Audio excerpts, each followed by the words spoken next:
My name is Yesenia and I'm a maker. Being a maker means exactly what it sounds like, making things. There's something really beautiful about thinking about something that you want to make and then going through the creative process of figuring out how to do that with your tools and then making it. It's amazing to look at something once you've created it and think about all the work that went into getting a product to what it is. Anybody can be a maker. You can use anything to be a maker. I also think there's a little bit of, not a misconception, but I feel like people usually look at maker spaces and maybe they get intimidated or they think that they can't call themselves a maker because they're not making a robot or they're not using electronics or Arduino prototyping. But I think you can make with any variety of materials. Like you can make vases and now you're a maker. You can use paper to make masks. You're a maker. Did you sit down and make something? You're a maker. I really appreciate all the things that I have learned in my role as an instructor of a Fab Lab. I think it has given me the opportunity to create a lot of things that I might not have thought about making before. So I'm getting a lot of experience in a lot of different tools and materials just because of the work.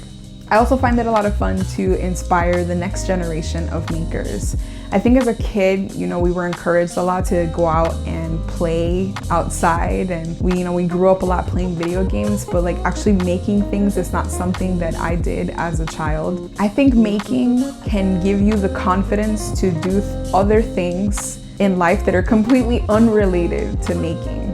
If you know that you can sit down and figure out how to use a laser cutter to cut out a birdhouse, then you know what? Sitting down and talking to someone doesn't sound as hard as the prototyping that I had to do to figure out how to get this birdhouse to work. Showing kids how to do that and growing up making things just makes you a better problem solver. It motivates you to learn your craft well and how to fix things yourself. Like you have to figure out what's wrong with your 3D printer and you fix it and you get it working. I think the sense of ownership that you get from looking at something that you've created before is also amazing.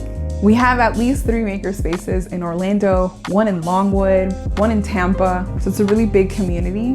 And it was great to see everybody come together last year at the height of the COVID-19 pandemic to use their skills as makers to create PPE for healthcare workers and first responders. So when they ask you, oh, you're a maker, what do you make? I think a good answer could be, I make my dreams come true. Whatever I dream about, I can set it up in my CAD program and I can bust it out tomorrow. And I think that in itself is a gift that not a lot of people can say that they have access to. Maker's gonna make.